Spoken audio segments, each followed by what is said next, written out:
Hey, Steam It Dwells here. Do you know how to change your own brakes on your vehicle? I do. I've done brakes on several different of my own vehicles. Today I am working on my 91 Honda Accord. I'm on the driver's side now, rear, and this is actually a different type of vehicle that the rear brake caliper here also has the emergency brake tied into it. So there's a special tool that you need. But you may not know that you don't need very many tools whatsoever to do brakes on a vehicle usually. So here we have the jack that's got the vehicle jacked up already. Have the tire iron to take the lug nuts off, which I already did. And a screwdriver, which all I needed that for was to pop this cap off right here. Pop a cap. And then a ratchet, the proper size socket, which this one happens to be a 12mm ratchet socket, an extension, because there's this tricky spot to get into back here, and this handy dandy little tool right here. And this is a tool that you need for turning in because of the emergency brake being tied in with the caliper on this. Get my thumb out of the screen there. Because of the emergency brake being tied in with the caliper on this, it has normally, okay, the caliper has a piston on it, and normally you can just press it in. You can use a C clamp to press it in. But these ones that have the emergency brake tied into it, the caliper actually twists. And so, like, when you engage the emergency brake, that whole thing just screws right out and locks your brake pads in. That's your emergency brake. So with these ones, you can't just press it back in. You have to twist it back in. So you need a special tool like this. This one's like a universal one for all types of different vehicles. I actually purchased this to do the rear brakes on Essential Oil Mom's van. I did those like last year and had to use this side right there. See, it's got the different little, it's got that like quarter circle notches on there. Now for my car here, I had to use this one because basically it looks like a giant head, giant Phillips head screw is what it looks like. It's like about that big around. So I just thought I'd show you guys this. I mean, it's really simple. You only need a few tools, and I mean the basic process is loosen up your lug nuts. Just loosen them up. Jack the car up so the tire's off the ground. Then take your lug nuts all the way off. Take your tire off, and then it's very simple. Hopefully I can do this so you guys can see. Okay, so this is your brake caliper right here. Your brake pads, you got one here, and then the other one is back on the other side here. You have these two bolts to loosen up. All you do is take those two bolts out. This whole housing comes out. You pull your brake pads out, and you got these little retainer clips, which your new brake pads should come with new ones. Those hold it in place. And then, so you pull this housing out, pull the old brake pads out, pull the clips out, put the new clips in, put the new brake pads in, put it back on, and then you gotta bleed your brakes, which not that big of a deal either. But yeah, this is just a quick little project I was working on today. I already did the passenger side, which I can show you guys over there real quick. Here's the old pads that I took out. There's the inside one. Now this thing right here, they call that a squeaker. When your brake pad gets wore down, as you can see, if I can get this to see how that squeaker right there is at the same level as that brake pad. So what happens is on a new brake pad, I'll show you the new brake pad. So here's the new one. And look at the difference there, okay? You can see how much brake pad there is before you get to the edge of that squeaker right there. So when your brake pad gets wore down like this one is, whoop, wrong side, you'll start hearing a squeaking noise. That's your indicator, great manufacturers, the way they design that hey, your brake pads are about shot, time to replace them. So that'll scrape, that'll squeak at first, and then as your brake pad wears down more, it's a scraping, grinding noise. So that's what told me that, hey, my brake pads are due for replacement. So there is the front brake pad. There's a little bit more meat left on this one than that one. But I've seen them before where the pad itself was gone and it was just scraping on this metal right here. So really that's all the tools that you need for the job. If I had my tripod, I'd set it up and show you. But here, maybe I can do this one-handed. Probably not a good idea to do it one-handed. Okay, so going the right way here. So all you gotta do is screw down here, or bolt down here. Oh, am I going the right way? Hold on. Oh, that's tightening it up. There we go. Righty tighty, lefty loosey. So,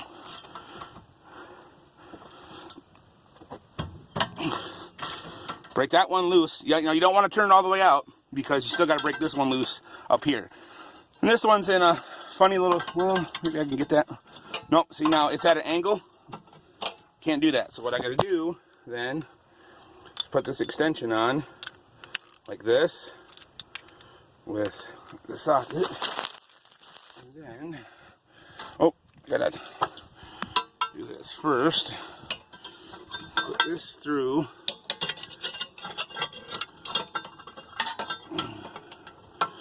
Oop. Put it the right way there, Dwells.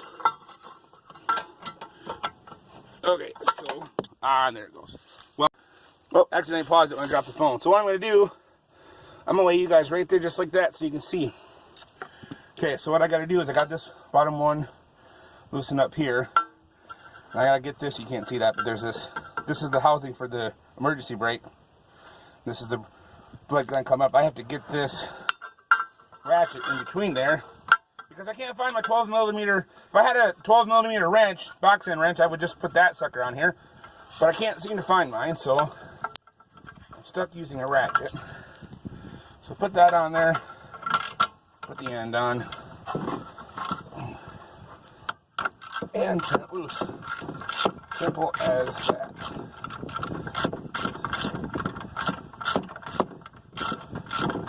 And my lens is probably all dirty. The screen, this has got dirt all over it. There we go. This is just an impromptu video. Why not? Show people how easy it is. How very few tools you actually need to do your own brakes. If you have never done brakes before, I wouldn't take this video as a tutorial. Go on YouTube and find another one. There'll be better ones. Like I actually went and looked because when I took the other caliper off, I saw that cross pattern on the piston, and I thought, oh, is this one of those ones that has to be screwed in? Then I looked at the housing and like, yep, sure enough, that's one of the ones. So I went and had to go grab that tool out of the shed. Thankfully, I had that tool. You can too, if you don't want to buy that tool, which I mean it's kind of chintzy, you know, in a sense. It does the job. If you were a professional, you wouldn't use that. There's tool kits that you can buy that's a actual caliper piston press. You can go to like AutoZone and rent it. You pay like, I don't know, like a $20 or $40 deposit, and it's this really nice fancy kit. And I actually ended up having to do that for my wife's van because this thing wasn't doing the job, and I got the press and it still wouldn't go in all the way, and I found out that the caliper was actually bad, and that was why it wasn't turning in, because the piston on the caliper was shot. And it's caliper, not caliber. Caliber is a gauge for ammunition. Your different calibers of ammunition. Caliper is what this thing is right here on your brakes, and that's what presses and releases your brake pads when you apply your brakes. Okay, so got those two bolts out. Now this is how simple it is.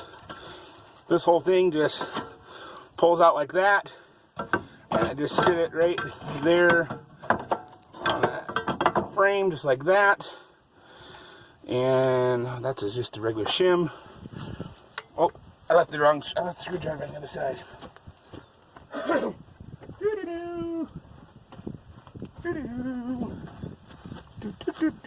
Okay, and we're back. Old brake pad. Other old brake pad. And okay, so here's those little shims I was talking about. Just pop that off. And this one's going to require there. You just want to clean it off. The other thing you want to check is, okay, so these two spots where the screws were, that's a little piston. You want to make sure that moves somewhat freely and is not stuck. So the top one's really squishy. Bottom one's a little stiff, but it's not stuck. So it should be fine. And clean our lens off again. I'm using my phone, so. Okay, so old brake pads out. Everything goes back in reverse order. Put your shims back in. One there. One there.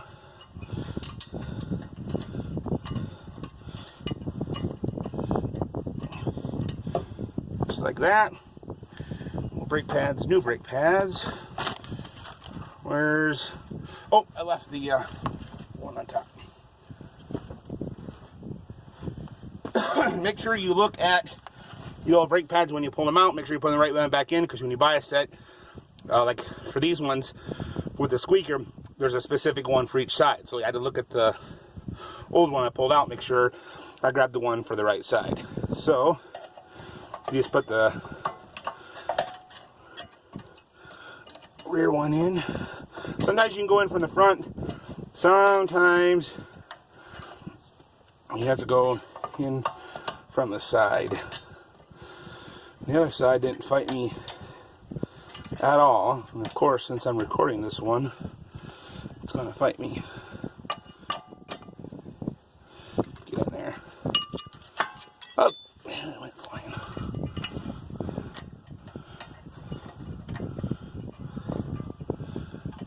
Okay.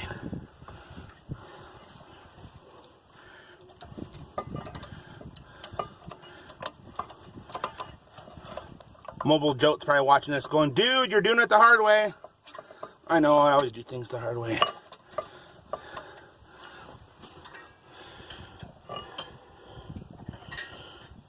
Okay, there. Come on. Get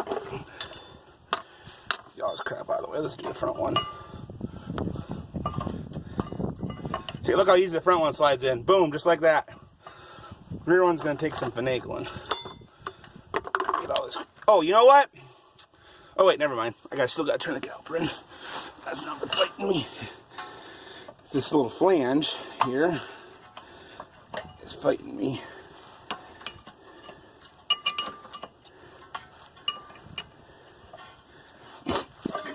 Okay, we're going to do the top one. Press it in there. Here, I was trying to show you guys how easy it is. And then this little piece of metal. There we go. Okay, there. Now we're on. Now we're good. Okay. Now, make sure my lens is clear off. I can barely see my screen because it's all goobered up. The dust from this thing. So, ratchet, extension. Put our tool on with the end facing out that we need. And righty-tighty, we're going to turning it in. Okay, so, like I said, here, I'll show you guys this. Okay, so, turn the right side back up, we'll be getting vertigo. There's that big giant screw right there. So this here has to be turned in. So I'll lay you guys there. And put this in there, like that. And it all goes according to plan. And I got it stuck. There we go.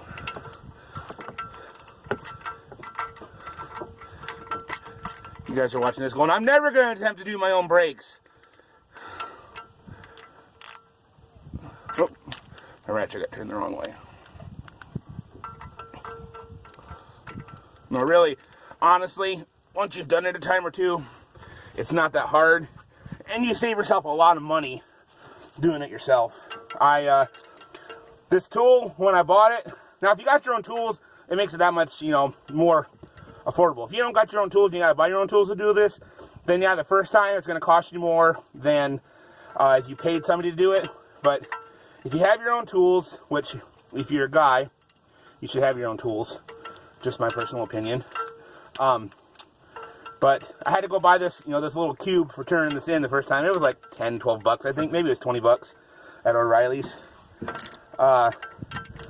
This sucker's giving me a fit this time. Oh, there we go. But these brake pads, the ones I got, are ceramic. They were like 35 bucks for the brake pads. So 35 bucks for the part, and then this tool, you know, like I said, I bought this one time, but I'm gonna get multiple uses out of it. Okay, I get a better hold on this. But I think if you go to a shop, they're gonna charge you like 80 bucks to do your own brakes. I'm gonna pause this and clean this. And we're back. Okay, so again, trying to turn this in.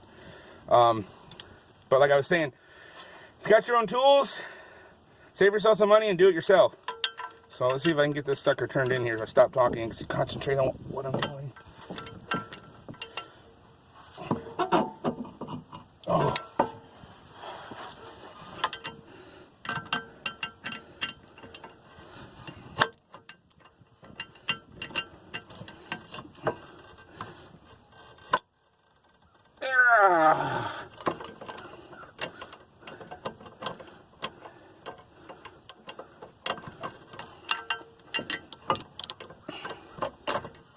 Whoops. Don't want to bugger up my new pads.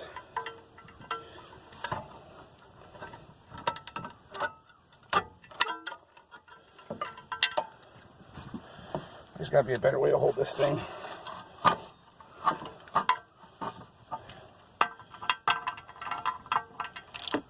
See, this is where the press comes in handy, because what happens with the press, like you can get an AutoZone, is there's a piston that goes through here that's threaded with a plate that backs up against this, and then your adapter that goes on here that's at the end of that threaded piston or bolt that goes through there.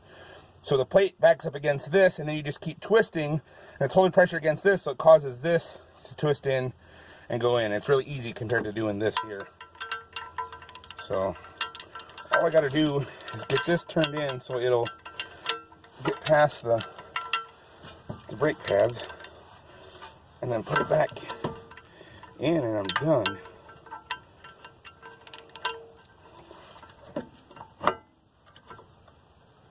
Oh.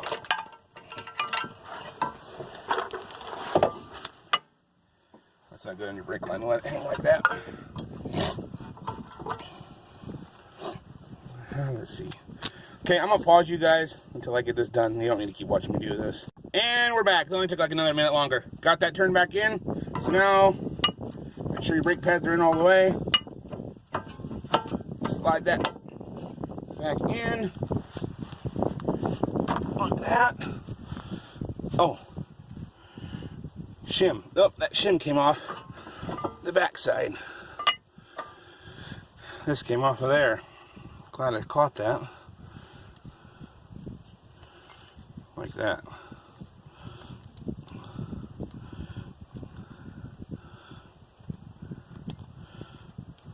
Whoops. There we go. There, see how easy that one went in that time? Fought it the first time. Get everything lined up, then it goes just right. Okay, so press that in there like that. What's fighting me?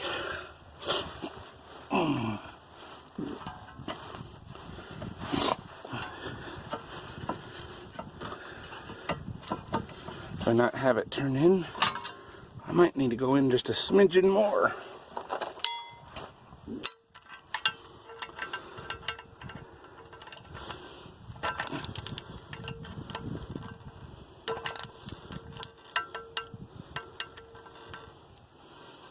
There we go. Okay, now she should slide right in there. Yeah. Look at that. Beauty. Beauty, eh? Where'd my bolts go?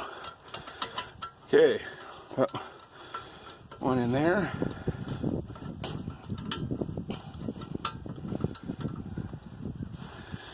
That one.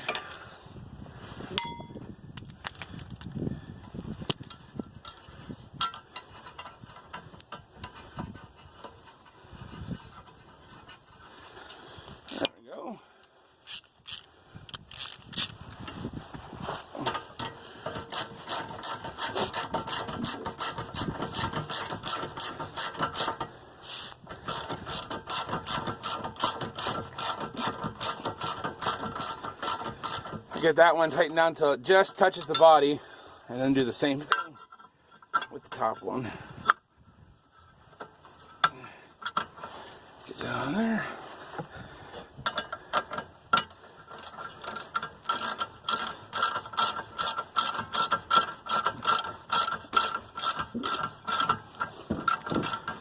The top one, get it snugged up, and then go ahead and tighten it all the way down. Okay, I have to do the bottom one.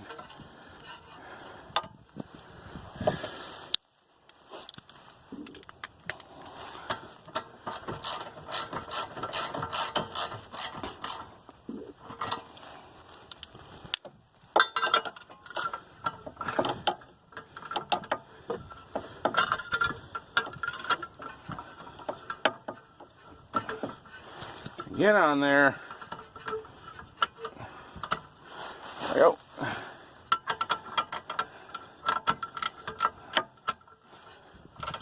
And I need you to hold. There we go.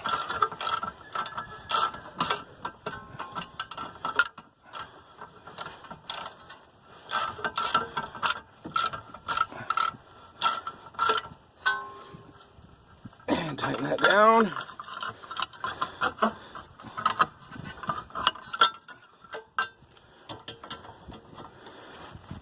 That's good and snug. Everything's back on there. Man, that thing screen's dirty. I can't even see myself. Okay. That's it. New brake pads are back on. Now would be the time to bleed the brakes. I don't know if I'm gonna have to bleed the brakes or not with this screw-in piston style. It's a little bit different than the other kind. I don't think I'll have to bleed the brakes on. We'll find out if the brakes are spongy or not. So there's a little more involved in bleeding the brakes, so I'm not gonna take you guys through that. So now it's just a simple fact of putting the tire back on, putting the lug nuts back on, and tightening everything down. And that's it, simple as that. And this video took 22 minutes. 25 minutes total, you know, I guess maybe with everything, the stuff I did beforehand. It's 25 minutes. A shop's probably going to charge you an hour at what's a going shop rate, 90 bucks an hour, 100 bucks an hour. They're probably going to charge you, they might charge you half an hour for it. Say they charge you a half an hour. I did it in 25. They charge you a half an hour, 100 bucks an hour. That's 50 bucks. You just saved yourself 50 bucks by doing it yourself. So this is Dwells doing brakes on a 91 Honda Accord. Catch y'all later.